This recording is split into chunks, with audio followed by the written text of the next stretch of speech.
Welcome back to the podcast, guys. So this time the dynamics are a little bit different. So we've got Liz and Jeff Gaskell. These guys are a couple. They've both been working with me both separately and together. They've both worked with me online and in person. So we're going to get a good idea of what that looks like from a dynamics point of view, what they've got, what they've learned, and why they joined here at JD Training. So Liz, Jeff, welcome to the podcast. Hi, Joe. Thank you. You got to behave on this, Jeff. Okay. So, cool. So, talk to me about at what point did you decide to join? So I've been in Cumbria now probably coming up 7 years, and I've probably been running JD Training, say, 5 years. So again, take me back to what made you join, when did you join, and did you join online first, did you join in person? So Liz, if you want to go first. Yeah, so I saw the fit camps advertised, decided to try a few of those, kind of tried, felt a little bit uncomfortable because I was quite big, so stopped doing them. And then again through Facebook found out about the groups. So it was about 3.5 years ago I first signed up for the in-person training. With the exception of 1 6-month period, I've been in an in-person group the whole time, and that 6 months I took the break away. I did the home version. Yeah, you did the online, didn't you? Yeah, so it's been quite a long journey for me. Yeah, Jeffers. I started about 6 months after Liz. I think it was 6 months, 8 months, something like that. But I really enjoyed it. Just started doing a few fit camps, enjoyed those, and then looked at doing the course of 12 weeks, and I thought, yeah, I could try that. So I did it, and it was just somewhat different for me. Never sort of been to a gym before, and it was just so intense and learnt so much from it. It wasn't just about training, getting fitter. It was your mind and everything, that it just put everything as it should and made you feel so much better when you'd been, you know what I mean? Yeah, definitely. So again, going back to that first group then, who was in that first group?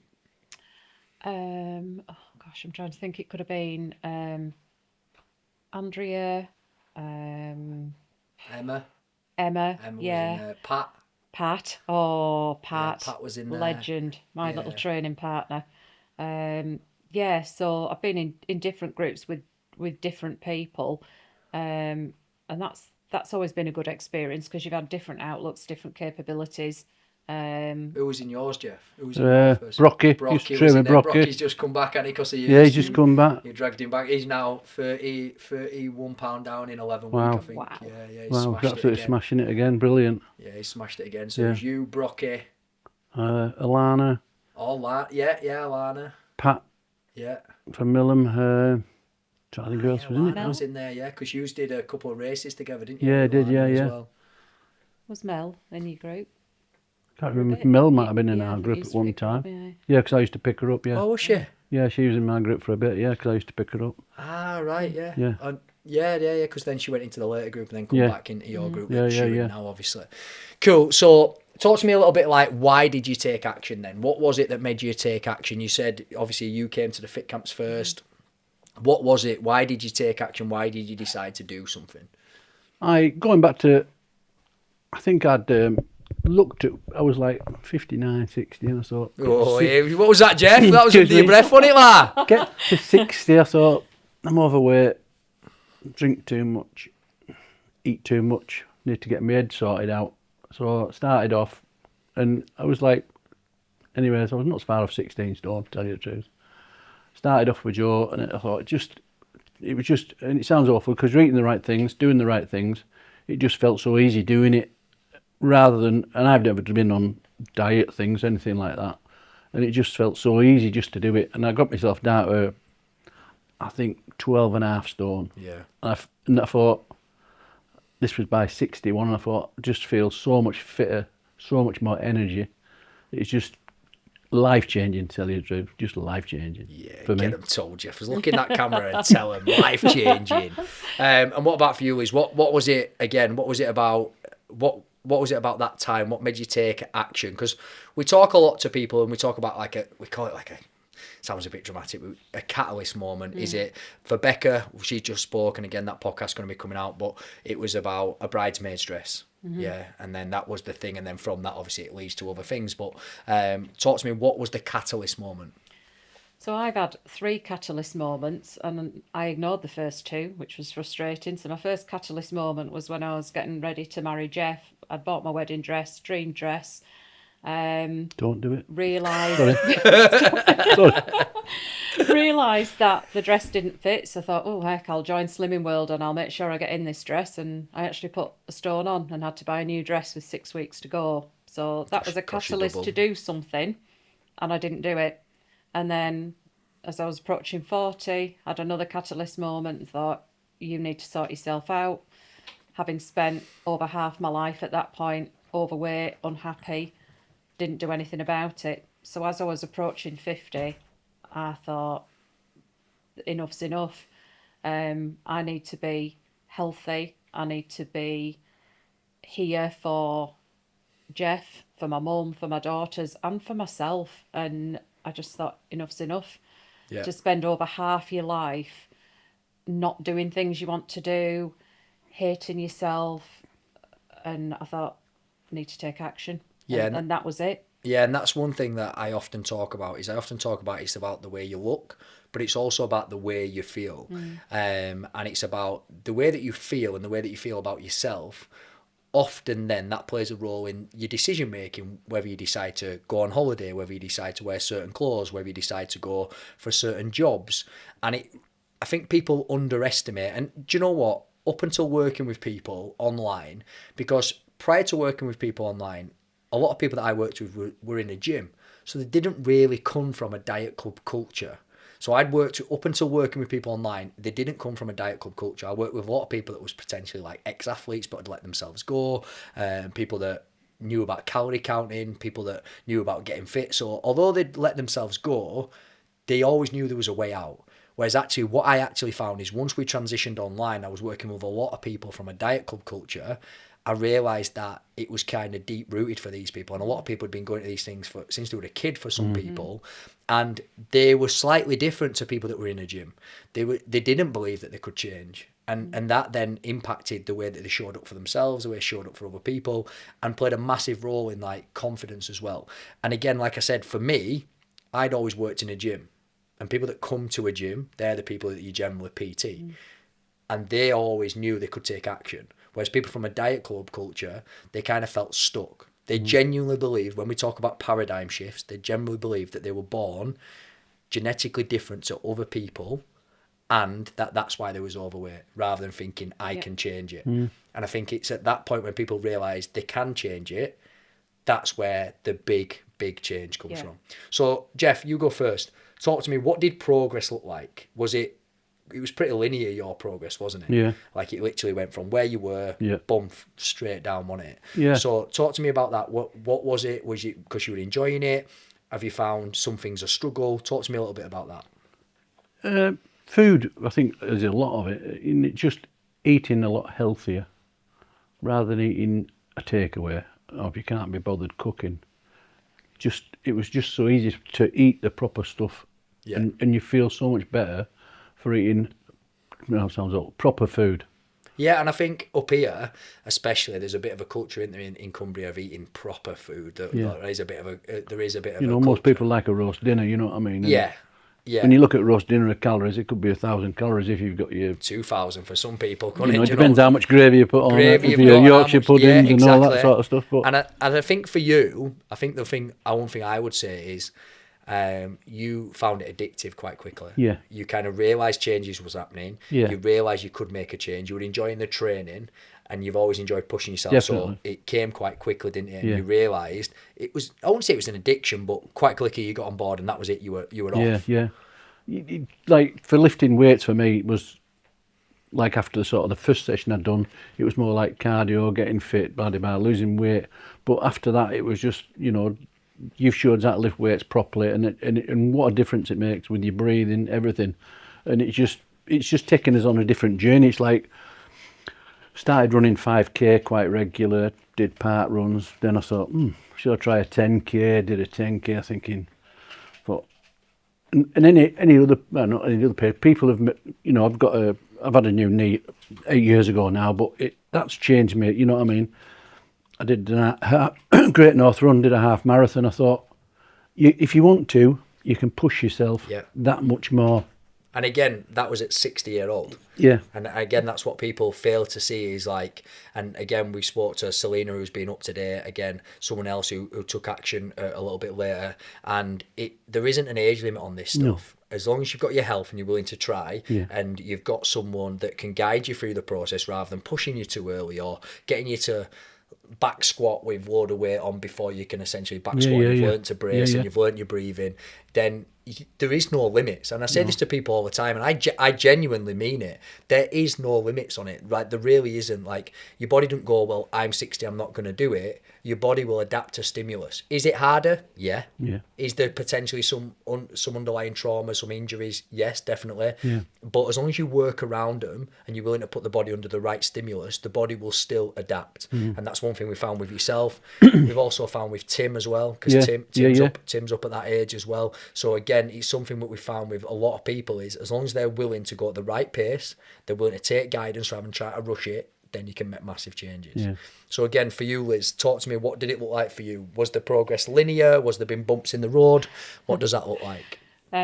My journey was completely different. I was in my head a lot, so I was a lot bigger. I was heading towards 19 stone. I was unfit. I was embarrassed. I lacked confidence. So for me, trying to exercise and then getting out of breath, getting sweaty, or failing to sort of meet the kind of targets I'd got in my head, messed a little bit. I kind of got the food, and I'd been on diets before, so I knew how to cut calories. What I wasn't good at, and I almost couldn't believe I didn't know about nutrition. I remember having a conversation where I'd eaten some chicken, and I thought, what do I put it in as? And I was talking to Mel, and she said, well, was it chicken breast or chicken leg? And I was like, well, it was chicken leg. Oh, well, that's more calories than chicken breast. And I'm like, really? and so for me, it was about it. I had to educate myself, and I did make progress. And mine's kind of been steady away, but every once in a while I'd just have a major blip. Still sort of emotionally eating, and certainly in the first year and a half. Still prone to the odd binge when I was just like overwrought or there was stuff going on. And I think the kind of addiction that Jeff's described to some of the exercise and the lifting weights and really getting in the zone has probably only happened in the last year to 6 months. But honestly, I'm absolutely buzzing now. I just, I think I'm in the zone. And I think it's something we've spoke about at length. And I think that's why we like to get people on because I always say someone somewhere will resonate to both journeys. And that's the important thing. We need someone to watch this and resonate with Jeff, need someone to watch it and resonate with you, with Selena, with Becca, with Mariana, all these people that we put the transformations online, because there isn't a one size fits all when it comes to this stuff. And actually, and again, it's quite mad to believe that I would say you were probably quite troubled in your first 2 years. Oh, yeah. But then if you look at this year, like, even in our group now, if you look at consistency wise, they all set off really strong.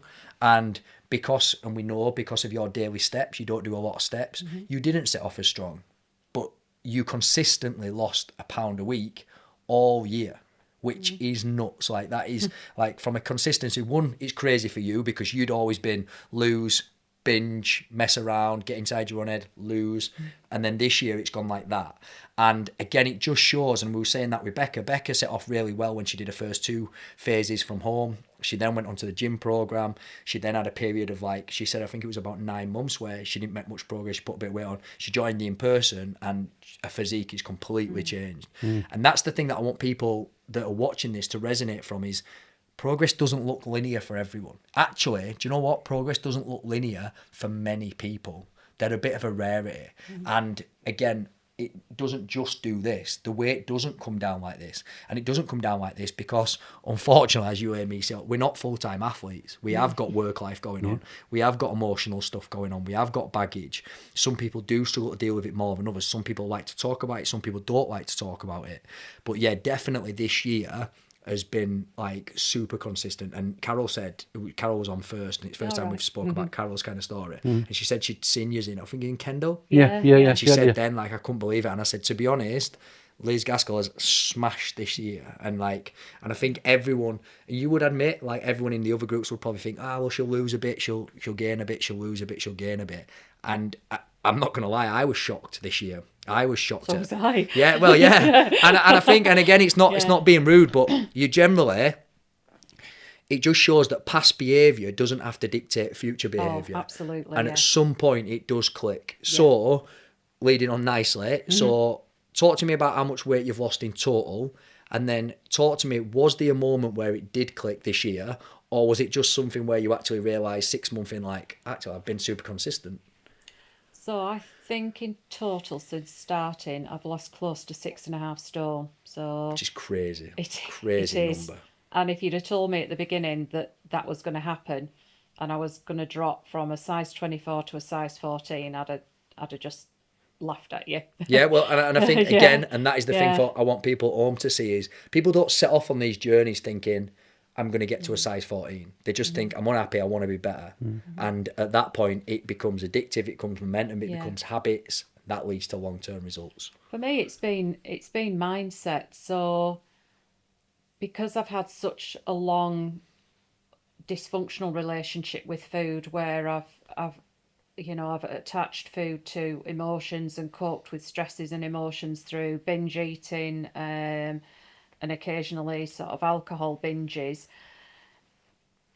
I needed to sort of shelve some of the stuff that's been bothering me. And anybody who's got an emotional eating problem will realise that, they have this big binge and then they feel sort of total shame and failure.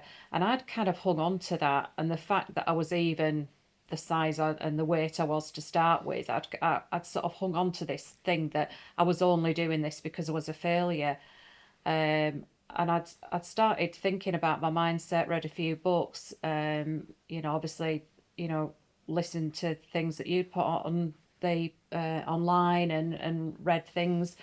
And I thought, that was in the past now. I'm taking action. And I started sort of almost giving myself a bit of a mental pat on the back for what I'd done. And lost a stone. Not there yet, but you've lost a stone. And I kind of started to kind of forgive myself and leave a lot of stuff in the past. And I think having the support from you, having the support from the group who have now become friends, obviously having Jeff on the journey with me. And then at the beginning of this year, I kind of felt like I just needed one final push, and that I was close to sort of reaching the point where everything would just click and it wouldn't feel like something special. It would just feel like everyday life. And it did. It just happened. And I really get a buzz out of lifting. We've started running. That gives me a buzz. And I've realised now that I do need exercise. I need it to cope with stresses. I need it because I enjoy it. I think I need it to help regulate my mood. And I quite like the discipline and control factor of sort of keeping or trying to keep within the food boundaries, and knowing that I'm accountable mainly to myself, but to the group and to you as part of the plan. And that's what it's just happened this year. and I feel great. Yeah, and I think you're right there, because, and again, I'm not saying for everyone. It's not the same for everyone, and it's not, some people don't have these kind of deep issues with food, and I would say, and again, I'm not kind to call people out, but I would say a lot of people that call it emotional eating, it's not emotional eating. That's just an excuse because they don't want to take action. But with regards yourself and a lot of other people that I've worked with, it is emotional eating. And I think you're right, you had to do that deeper work on your mindset, on your behaviour patterns, on your emotions to get to that stage where, like you said, is I don't have to be like this. I don't have to. There's a lot of guilt and shame that is attached to food, and there really is. And once it's attached to food, you then start creating that identity of someone that overeats, that identity of someone that has guilt, that identity of someone that has shame. And again, for a lot of people, and this is where working a lot, especially with the app and a lot closer and the body scanner and getting on stuff like that, you need a lot of data to change that. Yeah. You need that consistency with regards, right, I've lost £1. Right, actually, I've lost £4 this month. I've lost £8 in 2 months. But you need that consistent reminder that you're not that person that you've created. Because so many people, like you say, spend months, years, if not decades, really unhappy. And they create an identity of someone that's unhappy. And they don't realise that they're feeding into it.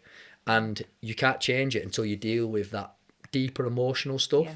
And again, I would say that's massive about this year has been like night and day compared to the other years for you with regards to it's just the consistency as well. Obviously the amount of weight you've lost is massive, but you've lost that kind of weight in the past. It's how you've lost it. It's been every week. It's been bang, bang, bang, bang. It's been so consistent, which again it is what you needed to have that identity shift of, yeah, I'm not someone that goes down and up. Yeah. I'm someone that can do that. And I think, again, like you just said, I think the big thing in there for a lot of people watching at home to take away from this is the control. Yeah. So you realise you took back control. And for me, control is one of these weird things. So when people binge eat, when people overeat on calories, and again, I've had issues with I wouldn't say issues with alcohol, make out as if I was an alcoholic, but it didn't agree with me. It wasn't good for me. Yeah. I realised one of the things that I didn't like the day after was the beer fear. And one of the reasons that my beer fear was probably bigger than other people's was the control. If I didn't remember, I tortured myself. And again, it wasn't to do with the beer, it was to do with the fact of the control. And once I recognised that, I recognised that it doesn't serve me. And that's exactly what you spoke about there when you said, I realised that I could take back the control. Yeah. And that's absolutely massive. And again, that is why you've made such big changes. And this is why, again, some people that come onto my programme, they're a bit frustrated at the beginning because they aren't given a diet plan. They aren't given how many steps to do. They're not given any of that. No. What they're given is education, support and accountability. Yeah. And yours is like the perfect kind of example of that, because how many steps do you do on an average basis? About 5,000 to 6,000. Yeah, and what's happened now in the fitness industry, because what we have to understand is it's a 500 calorie deficit every single week. I mean, every single day for a week. So that's 3,500 across the week to lose 1 pound of fat. So what lazy coaches essentially do is they go, right, well, you're going to do 10,000 steps, because we know every 2,000 steps is approximately 100 calories for the average person. So if you do 10,000 steps, that's 500 calories, and that's £1 a week. But actually, it's about looking at it as an individual. And what I've always said to you is, the time we give up trying to force steps down your throat was the best. Yeah. But what it made you realise is, you might not have to go out and get the steps in. You don't have time. You don't enjoy it, whatever. But that means you've got to control your nutrition better. And it was at that point when you started working with your strengths and protecting your weaknesses, rather than thinking, oh, well, everyone else does 12,000 steps, so I've got to do 12,000. It doesn't work like that. And again, that's for the people at home watching. It's for people to realise, like, this is an individual kind of journey. Yeah. Yours went like this and then consistent. Jeff's went like this. Yeah. Jeff loves getting up and getting out and running and getting his step count really high, whereas you don't. Yeah, and you travel in, you're on the train, so you can't always do that. So rather than pushing that down your throat and letting you feel like a failure and playing more into that trauma response, it's better to go, do you know what, well, if you can only do 6,000, and we've mapped it all out on here, haven't we, numerous times, this is how many calories you burn if you're doing 6,000, which just means you don't get as many calories. And it's as that simple, and it's an individual journey. And rather than just having like a cookie cutter approach and just saying this is what you all need to follow this meal plan and go ahead and do it. And I think that's kind of the biggest change. So obviously we spoke about how much Liz has lost. How much have you lost in total now, Jeff? I think I probably 3 and a bit, maybe. Yeah. So we haven't done so bad. I think we've done 10 stone between us. 10 stone. It's mad, isn't it? It's absolutely crazy, you know what I mean? And it's just doing the things now that I couldn't do before. And I could have done them before. It's just getting your head around it. Yeah, 100%. And again, we've spoke about it on a podcast this morning, is I'm not here, and you'll often hear me say this, I can't keep you on this planet longer. No. Yeah, if you're going to pass, you're going to pass. And Yeah. if whatever's, I believe in God, some other people might not. Whatever God's got planned for you, got planned for you. But what you can do is the quality of life. Yeah. It's not about the quantity, it's the quality. And at 6 years age, we're in trap bar deadlifts, Yeah. we're in bodies, we're in back squats, we're in PBs in all these, we're in 1 rep max PBs. Again, like you said, you've had a knee replacement. Yeah. You're in 5 rep max PBs. We're pushing the sled, and obviously you're getting ready to go do Everest Base Camp, Yeah. and that's taking action at 60. Yeah. And again, it's just about people realising that. I often hear people like, oh, I've got kids and it's hard to take action. And it's like, look, the quicker you take action now, the better you're going to feel for the longer periods. Don't leave it and leave it and leave it. And if you have left it and left it and left it, don't worry that you can't start. It's just about starting at the right intensity and building it up over time. Yeah. So what does life look like now compared to before then? So I often speak. I spoke to Dan. Dan's filming the podcast. So I spoke to Dan about, you'll know because you've been on the calls, the Viktor Frankl. And we spoke a lot about what is the reason why. And I'm deep on why do you want to. So yeah, you want to lose weight. Yeah, you want to be healthier. Okay, why? So what does life look like now compared to what it did look like? So for example, you've done the 10K this morning. Yeah. That wouldn't have happened 10 years ago, would it? No way. So what were you doing 10 years ago or before you decided to take action, and what does life look like now? Going back that far, you think, been to the pub on a Friday night or a Saturday night, so I'd have a bedhead on a Sunday morning. Yeah. Get up, have a cup of coffee, make the roast dinner. That what it used to be like. Now, like you say, chucking it down, signed up for a 10K, easy peasy. Easy. Smashed it, eh? Absolutely smashed Smashed it. You know it. what I mean? Easy. PB this morning, easy. PB before dinner time, Yeah. podcast and back home for a Sunday dinner. Podcast and back home for a small sandwich. So what about for you, Liz? Obviously you've spoke about obviously the dress size, you've spoke about obviously the weight loss. What does it look like from you with regards obviously what you do day to day, what you do at weekends, but also with regards confidence? So 10 years ago, I would have been unhappy. I'd have probably spent Saturday night going into Sunday, sat at home, probably drinking wine, eating chocolate. Probably felt a bit rough and lethargic on the Sunday. We're not done 10K. And not done 10K. There'd have probably been quite a lot. There'd have been a bit of self-loathing, a bit of frustration about, don't like myself, don't like the way I look, don't know why I can't change it. There'd have also been myself saying, oh, I was genetically programmed this way, I'm big boned, all those other excuses that you come out with. And I suppose both our daughters were younger then, so it was easier for me to focus on them or to focus on some of the voluntary work that I was doing at the time, because by focusing on other things, I could ignore the fact that I was really deeply unhappy. Yeah. So now, got up this morning, done this 10K, got a PB. Boom. Absolutely soaking wet, but buzzing, absolutely buzzing. I'm in a more senior position job now than I was 10 years ago, because I wouldn't have had the confidence to sort of put myself forward and put myself into a bit of a spotlight in some of the work that I do. Essentially now, I am in control of my life. We enjoy doing things together. We enjoy doing things separately. Whilst I've still got the focus on obviously my mum and both the girls, I'm giving myself time and I'm focusing on me, which has just made all the difference. Of course it does. Yeah. Yeah, and like I said, and I've often spoke about this, and I've spoken about it today with other people as well and other guests. Is you haven't stopped being a mum, you haven't stopped stepping up for the people around you.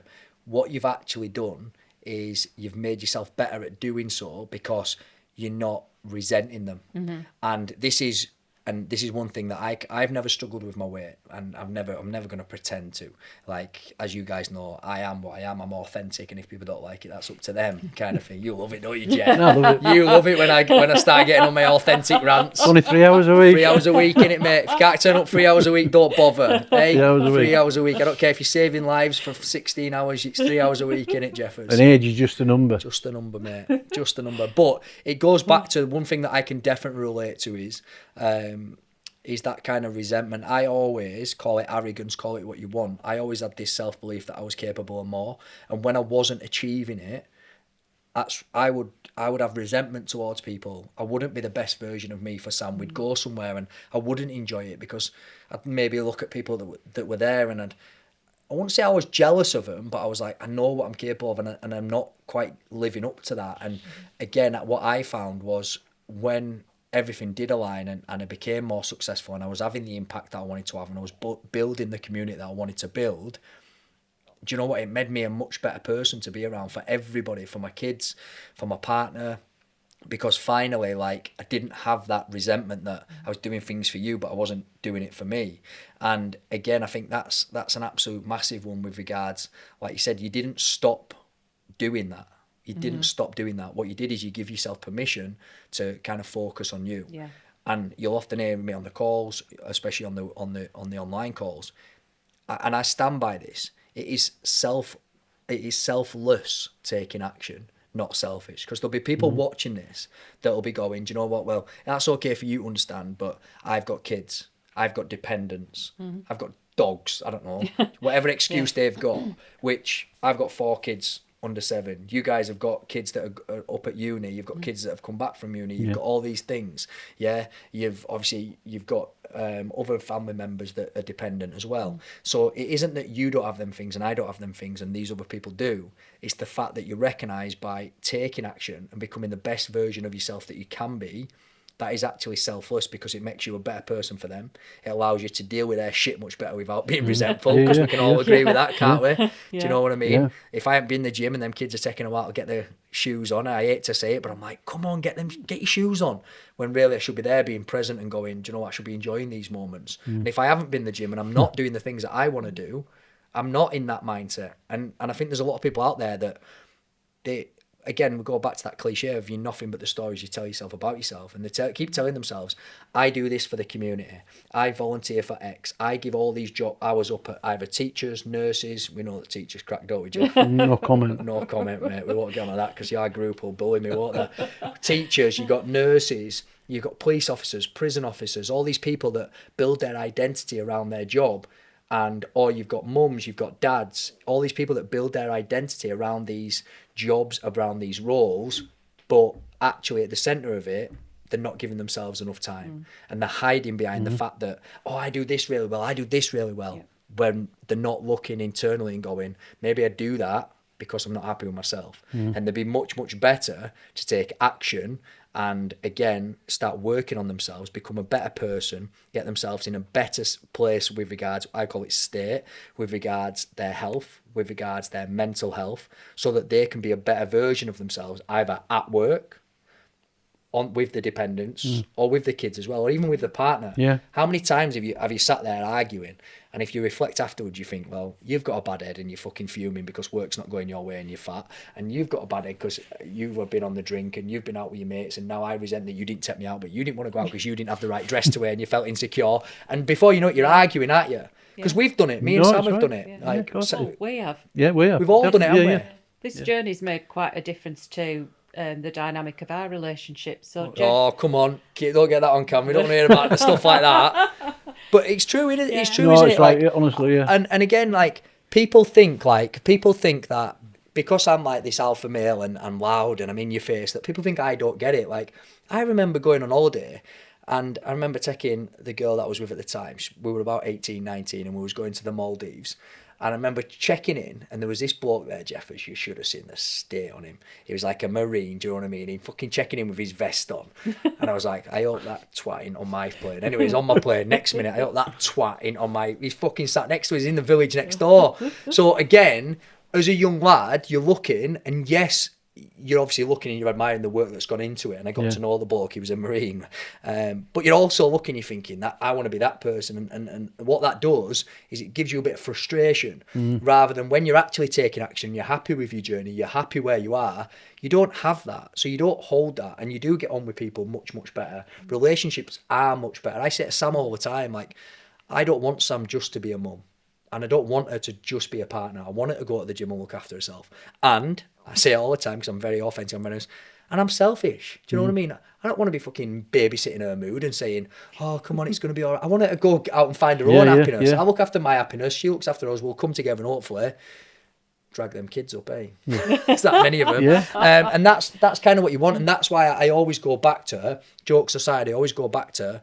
Looking after yourself physically and mentally is selfless, not selfish, because it means other people don't have to step up and look after you. Absolutely. It means that you can live life on your terms. You can do the things that you want to do rather than thinking about the things you want to do, sitting there and getting frustrated that you're not doing it and taking it out on the people closest to us, because that's what we all do, don't we? People don't like admitting that, but if I'm in a bad mood, business ain't going the way it is, first person to get it is Sam. Do you know? No domestic violence or anything like that. But do you know what I mean? No, it's right. It's first people to take it in. It's Sam. Like that's where we take our frustrations out. So when you see people that have took action and they're happier in themselves, and they've both took action, especially, it's kind of. So before we finish, I want to talk about what are the pluses and what are the benefits of taking action as a couple, doing it at the same time. We'll let Liz go first. Jeff, you'll get yourself in trouble, I think. What are the benefits and what are the negatives about essentially taking action at the same time? So I think I started my journey just before Jeff, so he could see that it was having an impact. But at the time, I don't think he saw how hard it was for me. You know, still dealing with the emotions and still being quite big.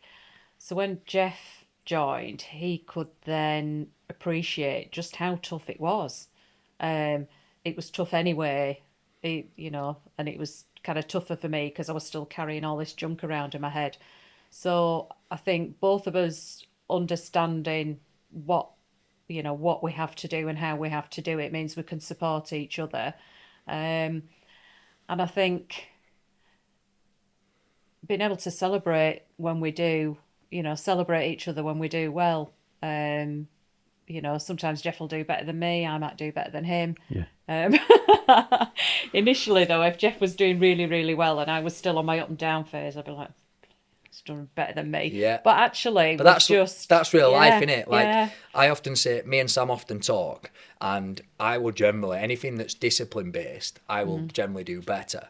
But anything that's kind of perspective based or anything that's like emotional based, like I'm really good at discipline, so it will look like I'm flying. But anything that's like perspective based and emotional, and I will struggle with, Sam will struggle with me because she's like, you're so emotionally detached, because I've built so much discipline that I've kind of turned that emotion off. But then I look at her and she's so much more patient with the kids, and I wish I was a bit more like her, but it is, you do have that little bit of thing, so that's a negative. So and then like say the pluses is you go through it, you understand it, and you get to celebrate it together, which is cool. We've fed it into our whole lives. I mean, this isn't just something that happens for an hour on a Monday, Wednesday, Friday. This whole thing is an integral part of our lives, and we are planning things. We're planning holidays, we're planning events, we're thinking about the future and what we want to do and where we want to be, and it's kind of almost built around this and what we've achieved. Yeah, it's not like Slimming World. It's like I said at the beginning, it's just life changing for it. Well, for me it is anyways, and I think it has been for you. And we only have to look at what we've done, what we do together, and what we do on our own, and it just, you're a different person than you were 8 months ago. I'm a different person than I was 8 months ago, and I'm surely Joe sees that. Yeah, massive. More so in Liz. Like I think as men we turn up, we have a laugh, don't we? And you've always worked hard, and you got the results quite quick, and it seemed to come easy to you. But then potentially you had struggles elsewhere. But for Liz, the last 8 months, the last 12 months for Liz has been massive. Yeah, and I can see that. Yeah. Especially on the bank account when she's had to buy a new wardrobe. So go on then, Jeff. So that's Liz. You tell me what are the positives of doing it together, and then what are the negatives of doing it together? Because there's going to be people watching thinking, do you know what, we might join up as a couple, and we've had that quite a lot. Yeah, the positives of doing it together is not just going to JD training, but it's what JD trainers, what we do outside. Yeah. We like walking. Yeah. We love going. Both of us even start, running together. Yeah. Liz did the first 10K a few months ago. I said, right, I'll stop with you. We'll do it together, and we'd smashed it. She did over just over an hour. We've done another one this morning, and and she said to me halfway around, "Get yourself away," So I sort of carried on, got me second 5Ks of personal best. He was dying for that, wasn't he? He was dying to get that in there, wasn't he? So that side we enjoy it together, but the downside sometimes, I don't know, it's food as well, like if I'm on 2,500 calories. This is it. I didn't want to bring it up, but and she's on 1,500 calories. Yeah. So and it's difficult because, and it sounds like, I'm not just saying it because, but I do the majority of the cooking. So, and I'm trying to think, I need this much calories and you need this much calories, and it's a bit like that, you know what I mean? So see what kind of day she's had at work. I might give her a bit more. but the downside is, and it sounds off, the downside to me is I go to work and I do 10,000-15,000 steps every day without fail. That's just my job. And I come home and Liz says, I haven't moved off from behind this desk all day today, and you think, and I feel bad for her for that, but that's the way the job is. Yeah. Or if she's got to Manchester, she'll be sat on a drain all day. And that is the one I was aiming at, because again, one of the common things that I see, one, men have more muscle mass, so they burn more calories at rest. We know about BMI. You've been through all the education numerous times. You've listened to me drawing on my board, haven't you? So you know the crack. But also, when it comes back to, again, especially in this dynamic, we know that Liz doesn't do a lot of steps because she's travelling or she's working or whatever. So that means Liz has even less calories and you have even more. Yeah. So it's that dynamic of being like, and like there is a big difference if, like say, 2,500 and 1,500.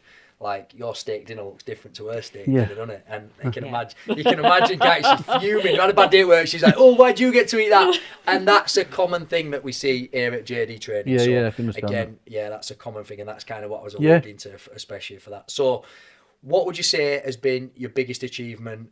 Just before, as we're going to go off, what's been your biggest achievement here at JD Training? I'll let you go first, Jeff.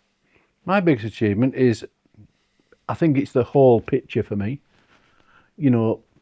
Just everything I've achieved through JD Training has been it's been mind blowing, to tell you the truth. Been able to run 5K, 10K, up to half marathon, going to Everest next year. Mad.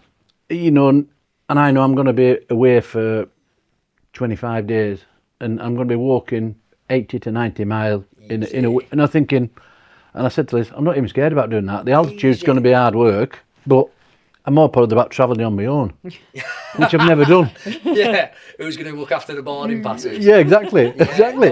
And again, but for me, honestly, for JD Training, it's just been the whole thing for me. Yeah, for me, as people know, I think everyone can learn to run. I think. And as people will know, I've got a lot of respect for runners. Yeah. People just going out and doing 5K, 10K. It's not that I haven't got respect for it, but it's running. My biggest thing, especially this year, has been the strength training. Yeah. Like the trap bar deadlift. I love absolutely mad. Like to think that someone of your age have got into weight training late, has gone and what was your deadlift recently? Was it 150? 150 on the trap bar. Yeah. And then you back squatted up 95 for 5. Yeah, the other 95 week. for 5. That's mad. And again, that for me has been the biggest take home, because I know that how important strength is going into later life, and I know how important it is, and I've seen it, and I've worked in sports therapy and I've worked in all that, so I get that. So Liz, what's been your biggest win? Do you know, it's quite hard to say. I was thinking initially, quite recently, just in the last few weeks, I've been to events where I haven't seen people for a couple of months, and I've gone up and spoken to them, and they haven't actually known who I was, because they haven't recognised me. And I was like, is that a big win? I'm like, well, it's interesting, but actually it isn't about how I look, although obviously I'm pleased with how I look. For me, I think the big win is just finally feeling like I am me, and I am in control of my food, my exercise, my decisions, my mindset. Whereas prior to sort of embarking on this journey, I kind of felt out of control, and I didn't have the focus, and I've learnt so much. So it's a bit like Jeff says, it's the whole package for me. It has literally changed my life. I think more so this year. Yeah. I think more so. It's I think. taken a lot of hard work. Yeah, and Yeah. there's been a lot of ups and downs, Oh, yeah, and again, I've said that about Becca. That's why we spoke to Becca about the 9 month period where she didn't make much progress, and the reason for that is because I want people to know it's not linear. Oh no. You've got to dig in. You've got to be consistent. You've got to keep going. Do you Yeah. know what I mean? There's Yeah. days where you can't be bothered. There's days where you don't want to show up. There's days where you do want to just go home and eat. But it's by being consistent over a long period of time. Eventually, like you say, you have moments where, again, going to Pam's 50th was another one. You go and you realise, wow, like if I'd have gone there 2 years ago, I no doubt you would have felt completely different. And I wouldn't have gone. no, exactly. And Yeah. and again, and then seeing the picture and looking lean, and again, it's absolutely massive. So yeah, Yeah. thank you so Brilliant. much for coming on, Thank guys. you. Thank I you. hope you Absolutely. appreciate it, and Yeah. and I hope you've enjoyed first podcast, back squat, trap bar deadlift podcast at 62. Tick, Jeff. tick, tick. Everest Legend. next. And if you don't come back, make sure your life insurance is good because you It's can good. pay my She knows it wages. is. Oh, Already good. sorted. Sign up to 1-to-1. Right, guys. Thank you so thank much you. for coming on. Thank you. Thank you for Thanks sharing. very I'm much. sure there's many people that are sitting in the background that will resonate with that story, and we just want as many people to take action as possible Yeah. and Brilliant. live the best life. Thank you. Thanks.